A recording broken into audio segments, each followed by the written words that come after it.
The Briton declared wanted today by the Nigerian police speaking to Channels Television exclusively. He said he's ready to answer questions, but he's afraid to come back to Nigeria. We'll be hearing from him tonight on the program. And tonight, our attention will be on the Tinubu government's tax policies and the state of the Nigerian economy.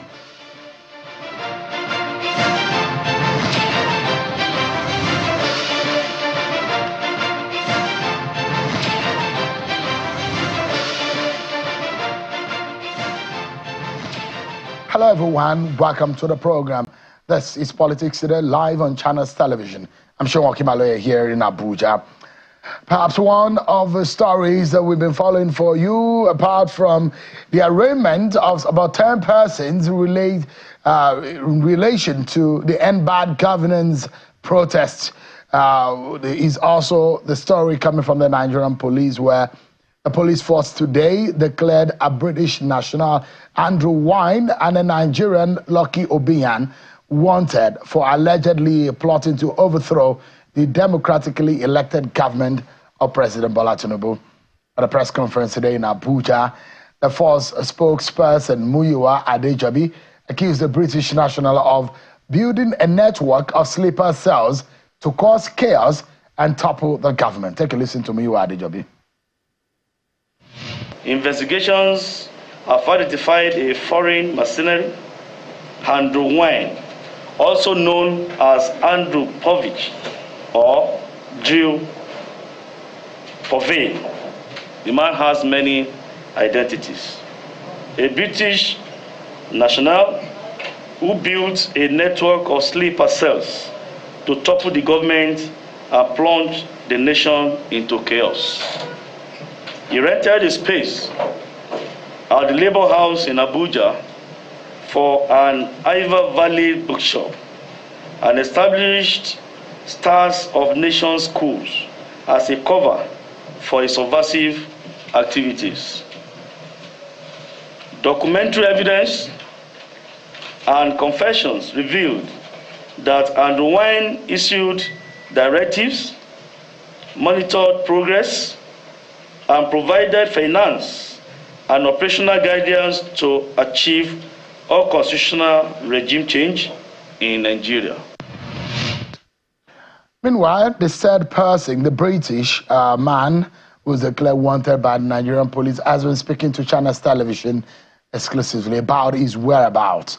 He's told us where exactly he is in the world and is speaking about the allegations leveled against him. I spoke with him earlier today, and he's been telling us that he's ready to answer the questions, but he doesn't think what the police is saying is true about him. Take a listen to a portion of that conversation with him. I am not aware that I am a fugitive. I am not aware that I am running away from the law. I've been visiting Nigeria for 25 years. I've had a bookshop in the NLC offices right in the centre of Abuja for 7 years. And all that time, of course, the security forces have paid no interest in me. I only have one nationality. I've only ever had one nationality. And the name on my passport is Andrew Wynne, and I operate with a nickname. I mean, I think really it started as differentiating, in a sense, the broadly political education work I do with the bookshop. I am more than happy to talk to the police. I'm more than happy to have a discussion on WhatsApp, on Zoom. I'm more than happy to go to London and meet with officials from the Nigerian High Commission. If they want to start the conversation, then I think that is more than adequate. There were questions that we asked him, pretty much a lengthy conversation that you need to watch and learn what is on the mind of this 70-year-old who is also married to a Nigerian. The woman is also speaking with Channels Television, and earlier today, he told Channels Television that he fled his home after the Nigerian police or the authorities raided the bookshop located on the premises of the Nigerian Labour House. The woman is saying there are more reasons behind the reasons why his husband, Andrew Wine, is being wanted and is now being seen as a fugitive of law. Take a listen to her. We've been together for 9 years as, maybe 8 years friendship, and we got legally married last year. My husband is falsely accused. He's never been a terrorist. He's being accused because one Mr. Olumide Inokmuyo is owing him and not ready to pay him. And the case is in court even now. So he's just doing everything he can to intimidate and throw him out of the country. He's in UK because he came in and at the expiring date of his going back, he had to go back. If not for all these troubles this is September. So by right, he's supposed to be back maybe around 20-something of September. All right, part of what will interest you are some of the damning allegations against this British man who says that he has a ticket to bring him back to the country in the next 2 weeks. He doesn't have a visa to come back into Nigeria, but he told us on the means and ways the Nigerian police could get him. He says he's willing to come back to the country, but he's not sure about his safety. I asked him whether or not he's a terrorist, and also asked him about those heavy allegations against him in that lengthy interview that you must see. Part of that report you will see on Channels Television's News at 10. And of course, you can run to our website, channelstv.com, and also on our YouTube page where you can watch for yourself and visit to the home of the wife of this British man that has been declared wanted. Part of the conversation with this man might be useful to the Nigerian authorities. Well, our conversation tonight on the program largely is going to be about taxation under the Tinubu administration. We have a revenue problem. It does look like a problem that has been age-long. Now, how do we fix it? The Tinubu government wanted a robust tax policy, and one that a lot of the gaps within the tax environment are going to be filled and problems solved in those areas. Then there will be some kind of trust and confidence in that sector. But how much of that has been achieved? The man that has been given that role and responsibility, he was taken out of the private sector. It came with a lot of credibility. But how far has that committee been able to deliver on his promise? Tonight, we'll put our spotlight on that committee and the taxation issues on that Tinubu government. But we'll start the conversation after we served you with your political roundup stories.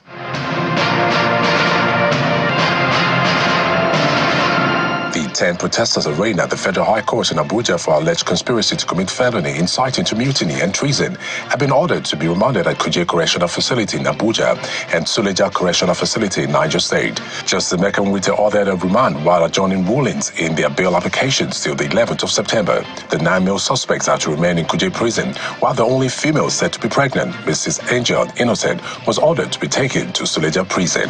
The Inter-Party Advisory Council, IPAC, has proposed that all elections, including presidential, National Assembly, governorship and state houses of assembly, be conducted in a single day, insisting that the current staggered system of elections is not cost-effective. The council equally proposed that the office of the INEC chairman be advertised to interested parties and should no longer be appointed by the executive. These proposals were made at an interactive session of a joint committee on electoral matters with judiciary and political parties on review and amendment of the Electoral Act. Meanwhile, the National Secretary of the People's Democratic Party and the PDP governorship candidate in the 2023 Imo governorship election, Mr. Samuel Anyanwu, has been reacting to the Supreme Court judgment that affirmed the Imo State Governor, Hope Uzodinma, as the winner of the election. Mr. Anyanwu says he has put the past behind him and moved on with his life while looking forward to the future. He says since the Supreme Court is a final arbiter, he has no contention. So I leave everything in the hands of God, and I've moved on with my life and then look up to the future. But the only thing I'm worried about is the life of Imolites.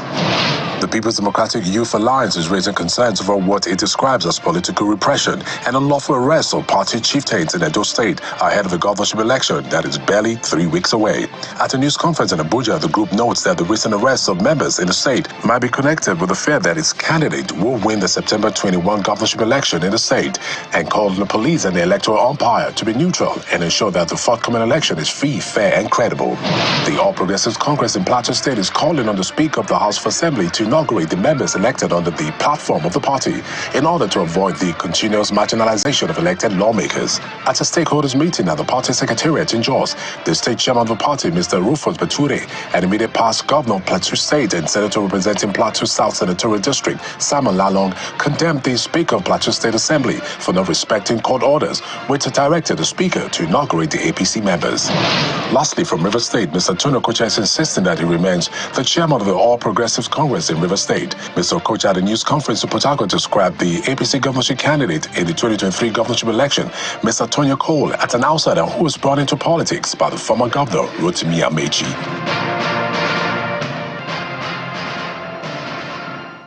Thank you so much, everyone. Well, our attention is on tax issues. If you have tax problems, so you better get your seat here. I don't think there is anyone in this country that shouldn't be talking about tax, especially when this government says it wants to focus on that. But the burden of fixing the economy and how to fix it may majorly not be the problem of President Bola Tinubu. Is on him, though, yes, because he carries that burden to be able to fix the economy and security, among several other issues in the country. But there are certain persons and some group of individuals who are also expected to deliver on their duties to revive the ailing economy. One of them is the chairman of the Presidential Task Force on Fiscal Policy and Tax Reforms Committee, Taiwo Oyedele, who came with a lot of confidence in him when he was appointed into that role. Taiwo Oyedele joins us live here in our Abuja studio tonight. Thanks so much, Mr. Oyedele, for joining us tonight. Thank you, my brother, for having me. It's getting close to a year since your committee has been set up by the president, and there were gaps. That's what this government says. There was a major problem within the tax corridor, and part of it was the realization when this government got into office that there was a revenue problem. We're not producing. We have issues, gaps in the tax corridor. But since you got into office, your tenure was supposed to be 9 months. Or more than 1 year. Well, it was supposed to be 1 year. But over the time that you are being in office, what have you found out? Thank you very much. So you're right. I think we have significant issues with our tax revenue. We have issues with revenue generally, which means tax and non-tax. But even bigger than that is the whole fiscal system. Almost at a stage you could describe as a crisis. So when my committee was set up, we had 3 broad mandates. The first one was to look at fiscal governance. And that's really about our finances as a country, our spending, our borrowing, coordination of policies within the federal government, but also across subnational, as well as respect for fiscal thresholds. The second one is around revenue transformation. Like you mentioned, the revenue profile of the country is abysmally low, such that if you decide to dedicate all of our revenues to just fixing roads and other forms of transportation, it would be insufficient to cover that. In fact, for 2024, our entire budget for the federal government, despite the amendment to the Appropriation Act, comes to about 35 trillion for the federal government.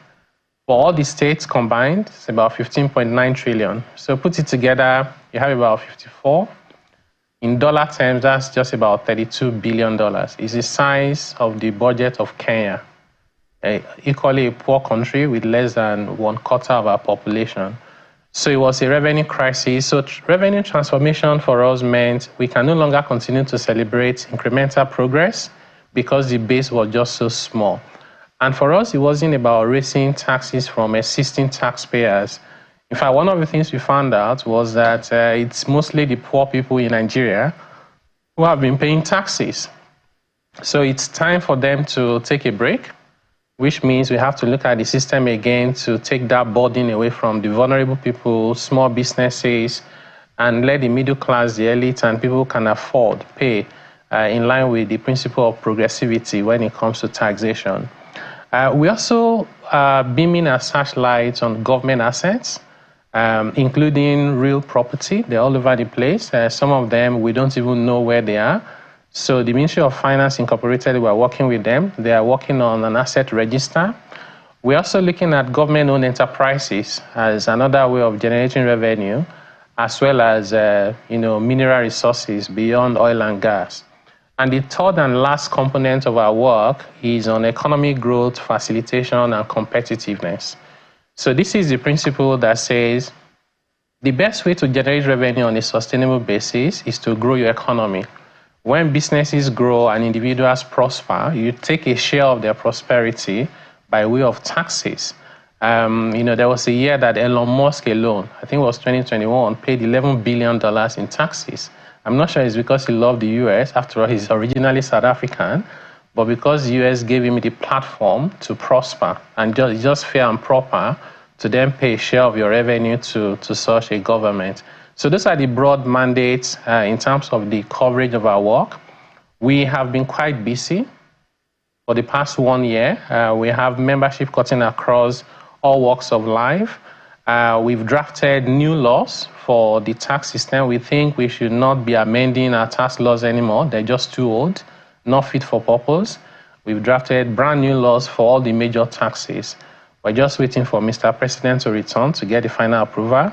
And then once the lawmakers resume from their recess, we'll be ready to present it to them. We've done a number of executive orders, had regulations, directives. So we have made some progress. But as you imagine, many Nigerians, including myself, we want these things done like yesterday. So we will get into the nitty-gritty of some of these issues. There are those who are afraid of the possible increase in VAT. There are those who are also wondering, where are the middle class you're talking about? Because there's an erosion of that class. There are those who will say, well, we have huge population of the poor and just a minute of the very rich in Nigeria. And so when you're talking about any economy that will be revived, it has to rely more on the middle class and the micro and medium enterprises that will also help the economy grow. But yeah, if you look at it in the Nigerian context, those are the factors that you don't find at all. Those denominators are absolutely absent. All of those problems inherent in our tax corridor caste system in Nigeria, including multiplicity of taxation, issue of lack of database, issue of touting of tax collections. A lot of issues are there, but we'll get into it one after the other. So I'm interested in those laws that you have identified. First and foremost, let's start with them. Which of the major laws have you been able to identify? So you're looking more of a revolution now because as far as you are concerned and your committee, our tax laws are outdated and moribund, and you want brand new tax laws. Is that it? That is correct. So the major ones are, you're now ready for a draft. Yes. Which ones do you have? Yes, so I like the way you've put it. So we want a revolution because that's what we need. So we look at three very important components of the fiscal system. The first one being the fiscal policy. So we have drafted now, we've had a lot of engagement, including Nigerians in diaspora, people with disability. We've done all of that. We have a brand new national fiscal policy, also just waiting for Mr. President to sign. We think that sets the framework for where we want to be, where we want to go, what we want to do, what we want to stop doing as a country. Then next to that are the tax law. So we've identified companies income tax, personal income tax, value-added tax, stamp duties, capital gains tax, excise taxes, about 6 or 7, all the major taxes, and we have redrafted new ones. Again, we've had a lot of engagement. So we're just waiting for the final stages of getting it to the National Assembly. And hopefully, our expectation is that we'll be able to get it out of the National Assembly within 1.5 months, because we've done a lot of the engagements already. And these are going to be the federal laws? They'll be national.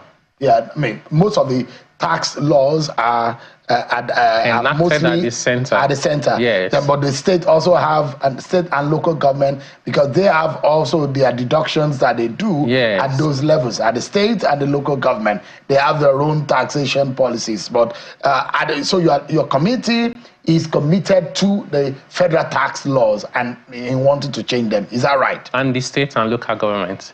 But you make recommendations because your committee does not have oversight or does not have a responsibility to the state, and because you are not appointed by the state. It's only President Tinubu that you are accountable to, and President Tinubu is a president of the Federal Republic. The states have their own local tax laws. Yeah, good point. Let me explain what we did. After we were inaugurated, in fact, the very first thing we did was we identified that we cannot be successful if we focus only on the federal government. So we went to and the vice president was very helpful. We went to NEC, National Economic Council, and we presented ourselves to them, our mandate, and we requested that they should adopt our committee, which they did.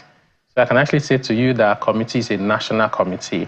We've also identified laws at the state level and local government level that we need to harmonize. In fact, the biggest issue with multiplicity of taxes is at the local government level. They collect taxes on everything: haulage, bicycle, wheelbarrow, produce tax. So the laws I mentioned to you earlier on are the major ones, and they cut across. There are those that are peculiar to states, like property taxes. And then you also have local governments. But the major instrument that they use in collecting those taxes, over 20 at the local government level, is a law they call Approved Levies and Taxes Collection List. It has over 60 different taxes. Now, what we've done is compress all of that to 8. So some of those laws, to make it happen, even though we're engaging with everyone, including the local government, are things that need to go into the Constitution. And we've sent to the National Assembly already 10 amendment bills. Because once you address the problem from the Constitution, you solve the problem almost permanently. So this is not just about federal government. It's going to cut across. So will CAMA be largely affected? Because all what you have mentioned, there are, when you talk company tax, corporate taxes, those have a direct correlation to CAMA, the Company and Allied Matters Act, which was recently, I think the latest being 2015, isn't it? No, 2020. 2020 as amended. That is also going to be affected, isn't it? Because if you are making substantial adjustment to all of the existing laws, CAMA too might be affected, isn't it? Not substantially, because really CAMA is just about company regulation, right? To register, regulate yourself, what kind of business you want to run. Is it limited partnership? Is it incorporated trustees? So what we've done is make sure that our policies in terms of taxation complement what we have in CAMA. So you don't have to comply. For example, if you are a small company under CAMA and it's defined in a particular way, and we say we want to exempt small companies from paying taxes, we should ensure that the definition of what's small is consistent. So you are not confused when you are small under one law and you're not small under another one. The reason why I'm asking that, Mr. Redele, is because all of these laws have a handshake. Yes. If the root of some of the principles or the rules that guide the operation of these and their own responsibility to the federal government or the authorities as captured by the different laws, if major of those things are changed, it's going to affect some of these rules. That's why I'm asking. Yes. And CAMA will tell you what needs to be done as to your responsibility to the agencies and which agencies of government you have to pay these levies to, and which are. So I'm wondering how this is also going to play out. But you focused on the major tax laws, which you said you have a draft, and that's going to be changed. And what a lot of Nigerians who are watching tonight might be bothered about, when you mention property tax, is also rates on rents, and those tenants and landlords, there's always a problem. I remember during the Fashola days in Lagos, there are propositions as to how the relationship between a landlord and a tenant will relate. And in other climes, and I know that you probably are borrowing some lessons on some templates or models from other federal states. Yes. And we will go into some of the information that they're provided for us so that Nigerians can see what you have on your mind. But for those, it's a difficult time in the country right now. And there is hardship in the land. And people wonder, how are you going to be able to pay your rent in this kind of economy? And you see a whole lot of payment tied to the rent. The agency, this, the that, and you paid. And there are those who are proposing that pay rent monthly. Pay rent in other climes. It can allow you to pay your rent every 2 weeks or every month. So are those all being put into context also in relation to what you are planning? Yeah, the answer is yes. So as much as we do not believe in and we have not recommended that government should regulate rents because you may solve one problem and create a bigger one. What we have taken into account is what are those basic necessities of life? Food, of course, accommodation, which means you have to pay rent if you don't have a house of your own. There's transportation, and then you have education and health.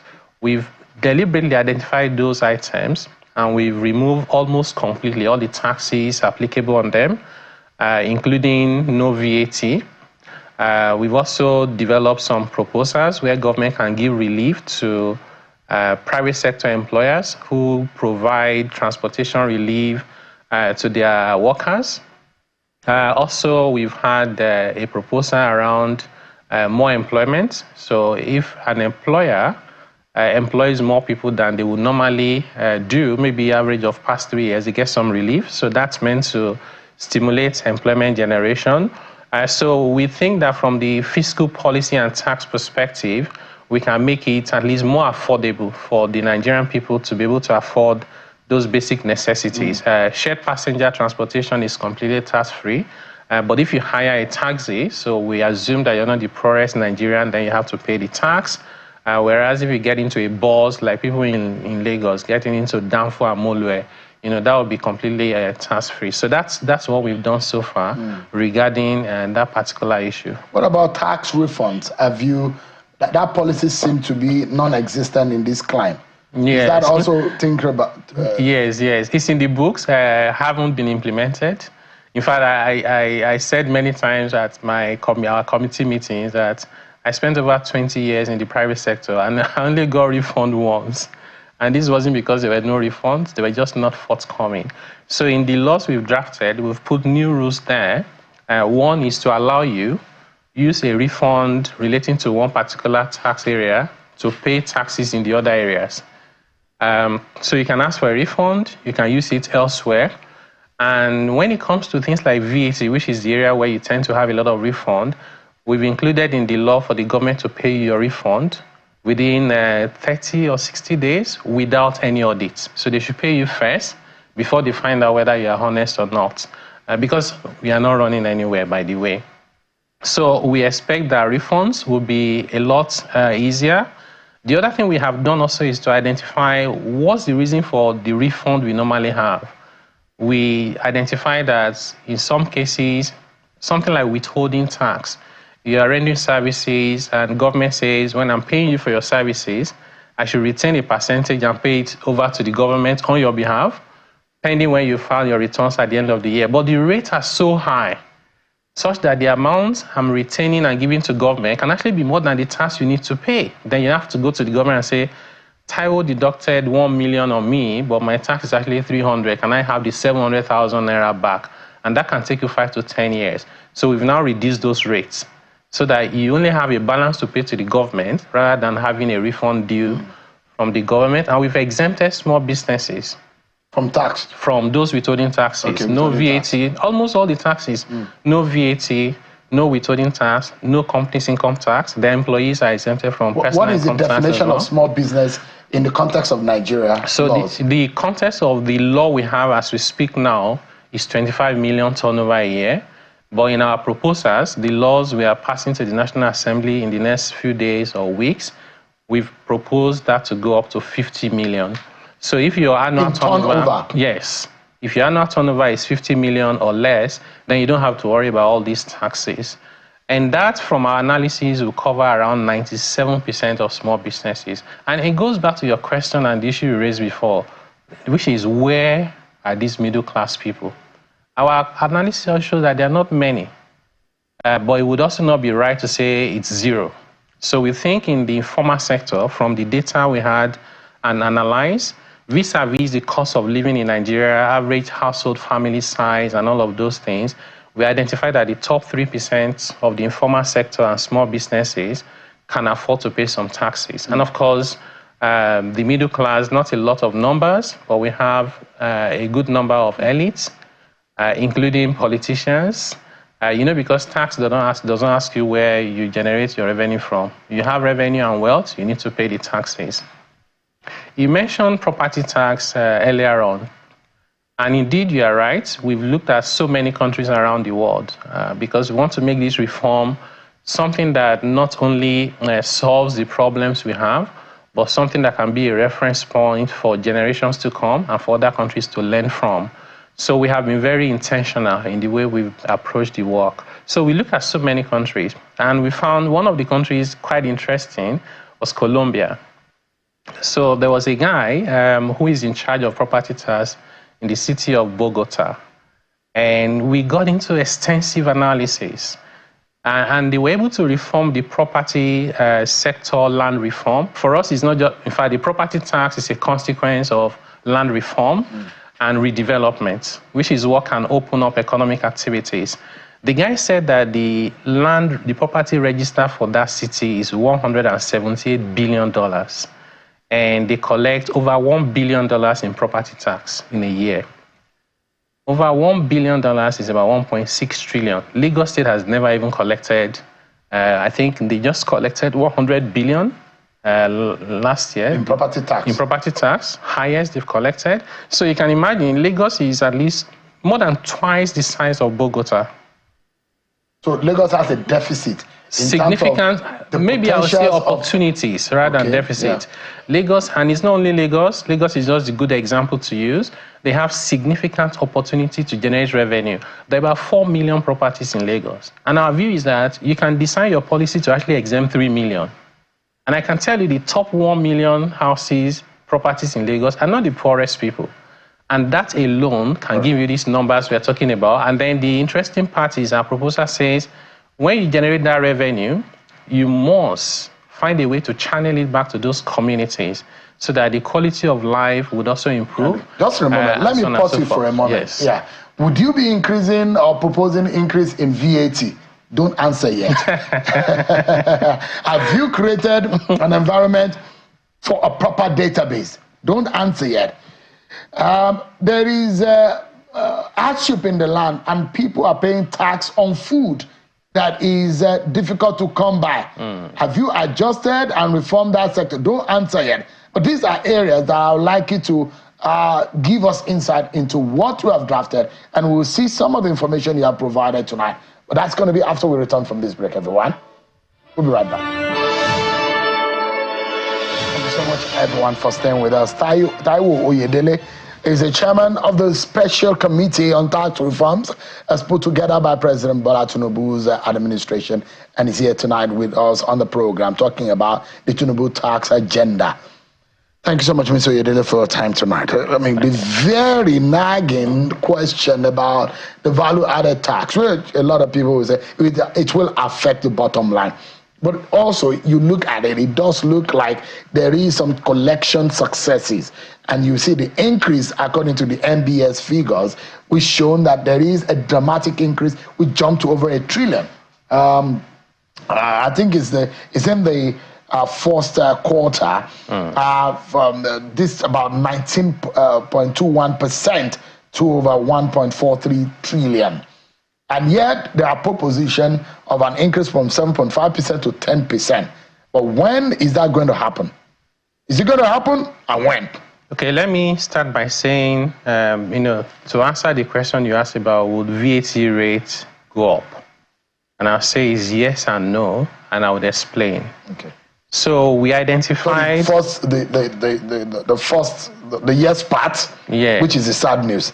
So the no part. It's actually all good news. Okay. Even the yes part. No, for those who are going to pay it anyway. Even that is good news, and I will explain. Okay, go ahead. So what we found was that not just the tax system, even the VAT system was placing too much burden on the poorest people.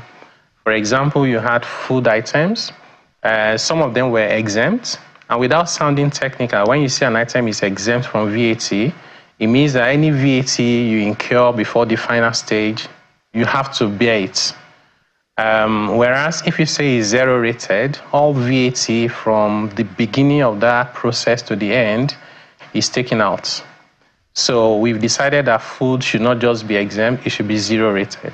So that means food... Processed food or... Is mostly basic food items. Some of them will be semi-processed, some of them will be raw food. But of course, if you go to a 5-star hotel to buy food, that's not part of what we cover. Okay, so what about a restaurant? A restaurant now depends. If you go to a restaurant where they're selling 50 million naira or less a year, you won't have to pay VAT. Okay. You know, the way we've done it is, and this is also good in promoting those small businesses. So a small business, whatever it is that they are selling, they won't have to charge VAT. And that's where the majority of Nigerian people will patronize. They don't go to Transcorp to go and have dinner, right? So food, the answer is that the rate will come down. The other thing is... So let's get it clear. Yes. So if you go to the very big restaurant that make a lot of money, or anyone that is selling more than 50 million per annum in turnover. In turnover. So you may not be able, you may not in the window that you are creating. Yes. Not now. Not now. VAT still exists in most of wherever. That's correct. Whether turnover is more than 15 or 50 million per annum. So if you go to the big ones that are making more than 50 million in turnover per annum, you will not be paying tax VAT on them in the nearest future. Yeah, let me clarify. So currently, that's already applicable on 25 million a year. Okay. So if you go to a restaurant that is small restaurant that's not making less there will be no VAT okay. at all. So we're raising that to 50 million, right? So in addition to that, when you buy raw food, it doesn't matter where you buy it, whether you buy 1 billion worth of rice or beans, you still will not pay the VAT. Okay, raw food. Raw food, yeah. And then the ones that are semi-processed, like maybe gari, bread. You know, bread is processed, but you won't pay VAT on that. No matter which supermarket it doesn't matter where you buy it. Okay. But if you go to a 5-star hotel and you ask for sandwich, right? When they send you the invoice, you have to pay the VAT. Because we think you are one of the privileged Nigerians that can contribute a little bit into the purse.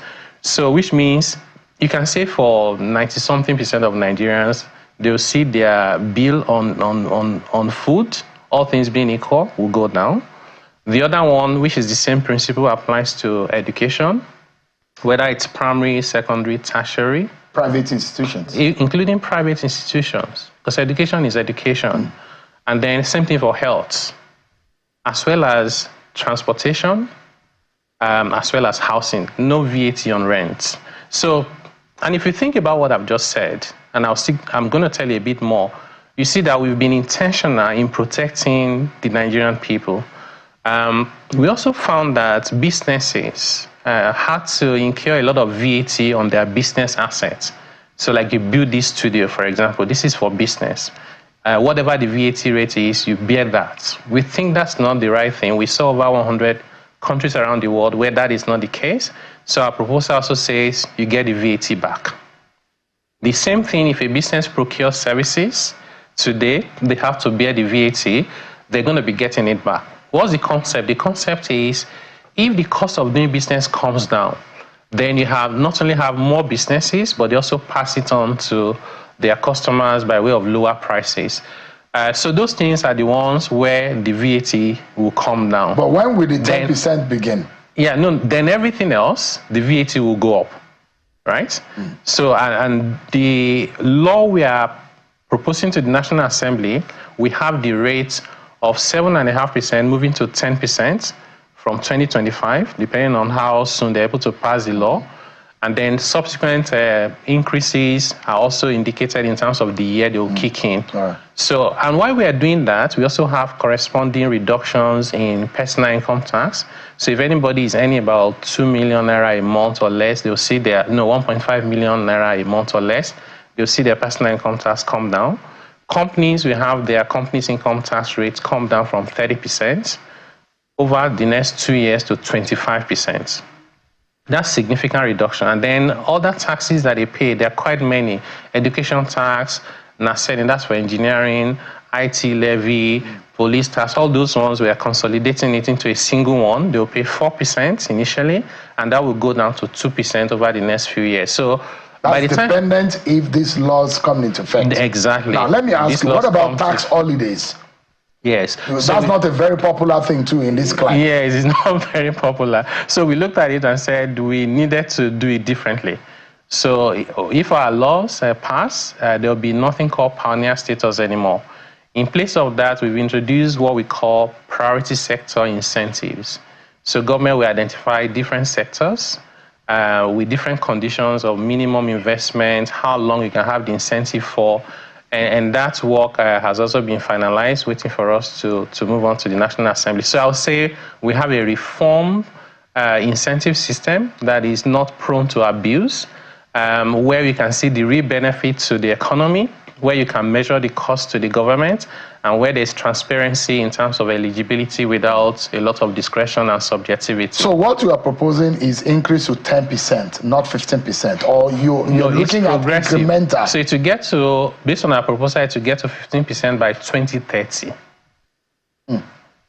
So, but the immediate one is from 7.5% to 10%. By the way, those reductions I told you about are likely to reduce the VAT revenue by up to 60%. I mean, it does look like you are taking something and we're making it progressive. It looks like a Greek gift. What's it called now? You take something and you try to take more from the Nigerian people. No, not more.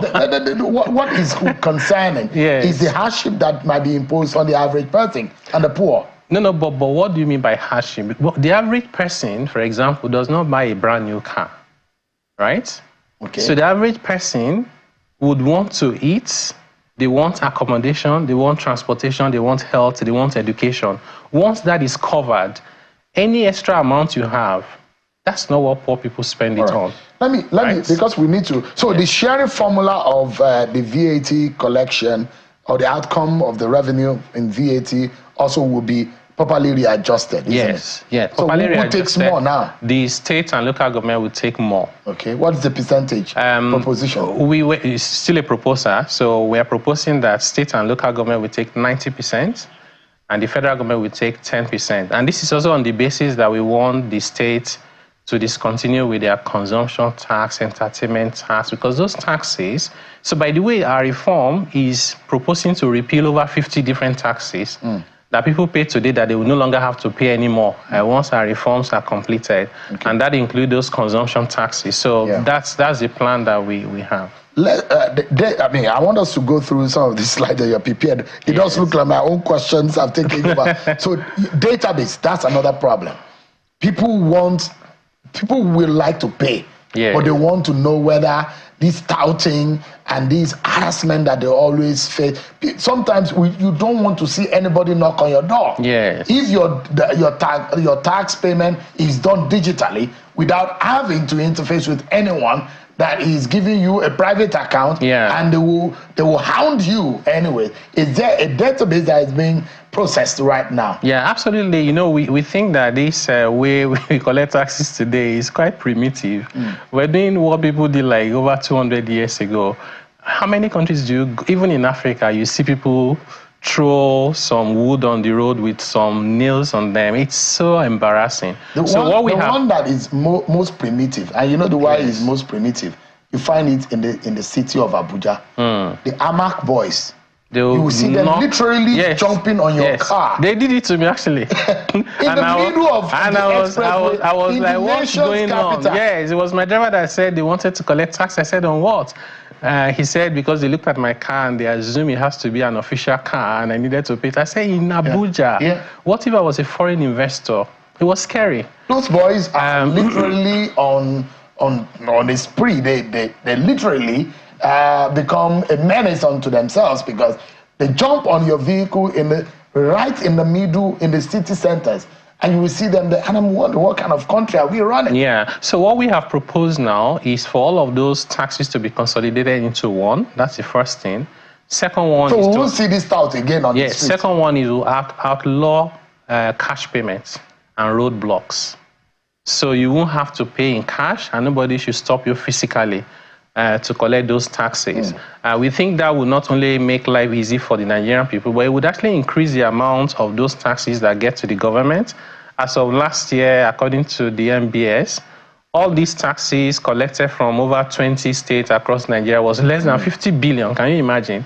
So the Nigerian people are paying so much taxes, but it's not getting to the government, making it almost impossible for us to get the reward for paying taxes. All right. Let me get you to this slide. Although there are fears about the taxes and levies within the petroleum sector, and this has driven a lot of investors out of this country. Is that also in your purview? Yes, in fact, Mr. President is particularly interested in that and instructed us to look at it. In the petroleum sector? Yes, we're looking at there are over 40 taxes and levies. Same thing with telecommunication. There's just too many taxes in Nigeria. You're going to ask yourself, how did we get here? Yeah, it's burdensome. You see, we spoke to the airlines, and the taxes they pay and levies is more than they imagine. Let's get you to... I wish that all of this, you can run through this in a few minutes. Yeah. And so your first slide talks about the exclusive legislative list. And what exactly are you looking at? You've listed about 22 items there. Yeah, so the idea of this is because there has been a lot of talks recently around a new constitution. And the reasons that people gave for it range from, it is not we the people, to things like, fiscal federalism, give more to the state and all of that, And they would also say exclusive legislative list has 68 items versus concurrent list of, so I thought it would be good to put it in proper perspective. Yeah. Like the point you made, we're not very respectful of data in Nigeria, sadly. Yeah. And so most time when we make policies, they don't derive the outcomes that we expect. So on that, first page I just listed the 68 items under the exclusive legislative list. And I thought it's important to make the point first and foremost that list does not belong to the federal government. It only means these are the areas where the National Assembly can legislate. And the National Assembly is not the legislature of the federal government, it's the legislature of the federation. Okay. Yeah. So the second point there is to then look at the list of... Are you altering any part of it? Yes, some of these. Are you removing some of these to take to the concurrent so that the state also can legislate on them? Yes, so we've seen areas where there are a bit of overlaps, and then we've recommended where it should be so there's clarity, right? And then if you look at the concurrent, you would also see what is there. But the one that is even most interesting is the fourth schedule, where you have the local government, now that they have the autonomy, and you see the roles that they should play. From providing homes for destitutes into things like, licenses of bicycles and trucks, construction and maintenance of roads, street naming, numbering of houses, conveniences, sewage, refuse disposal, and goes on and on. One point we want to make here is that for some reasons, we've assumed as a country that if a government has the power to regulate and control something, then it must collect a tax. We think otherwise. The law is just saying you can regulate and control, right? Licenses of bicycle, trucks, wheelbarrow, but we're collecting wheelbarrow levies and bicycle levy. Those are poor people. So we've proposed for those ones to also be changed. Yes. And we also have a recommendation for government across all levels to prioritize spending on the areas that will help reduce multidimensional poverty, including education, including health, standard of living, work, and security. So we've done that.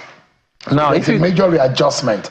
Major readjustment, yes. So major readjustment. You're talking about fiscal structure of major revenues and all the resources. Yes, so this is one area that people, I'm not sure I've heard anyone who has gotten it right. So I thought it would be good to educate ourselves. So in Nigeria, there's this talk about federal government is too powerful, they take too much revenue, it's 52 point something, but that's not what it is. So I thought I should explain that. So there are about 8 major areas where revenues come from. And 5 of that are exclusively, almost 100% belonging to states. One is personal income tax. The second one is property tax. The third one is stamp duties. The next one is value-added tax. And that's interesting, right? Value-added tax, today the federal government takes 15%, but that's about the amount generated by the FCT. So really, the federal government is not taking anything, right? Which means 100% of VAT goes to states. And then you have land. Land in Nigeria belongs to the states. Mm-hmm. In the United States, the data we got is that states have less than 10% of the land in the US. Personal income tax in the US is collected by both federal and states. So if you look at these 5 resources that belong to the states, then the remaining 3 are shared. Number 1 is corporate income tax. The second one is custom duties. And then you have petroleum revenue and solid minerals. These ones are shared. And even when they're shared, the federal government does not get up to 52-point-something%.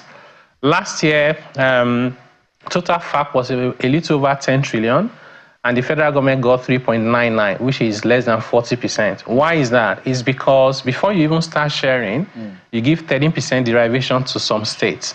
So by the time you look at the effective, if you have 8 sources of income, 5 belong to states exclusively, and on the other 3, they collect 60%. You see that actually... Yeah, the state adds more... Exactly. Yeah. So the conversation we should be having is how can the state become more efficient?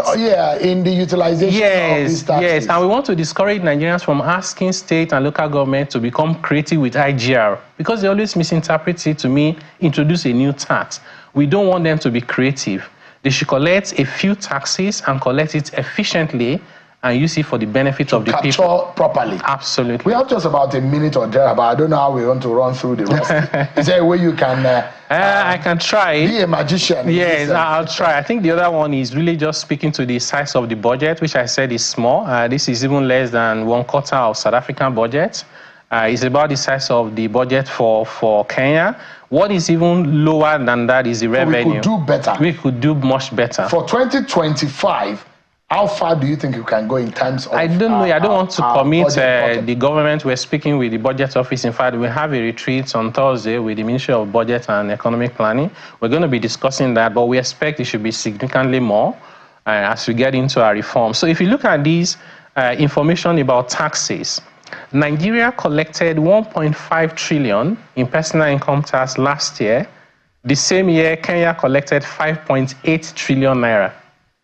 South Africa collected 50.5 trillion naira. And we have more people. We have far more people. In fact, if we assume that we have so many poor people, I would argue that our top 60 million people are not poorer than the average South African, which is their population. So imagine that. So which means, and these countries have higher threshold for exemption. So in South Africa, you don't pay personal income tax on up to about 600,000 naira a month. In Kenya, about 280,000 naira a month, you will not pay tax. But guess what? In Nigeria, with 30,000, you start paying personal income tax. So we're just taxing the poorest people.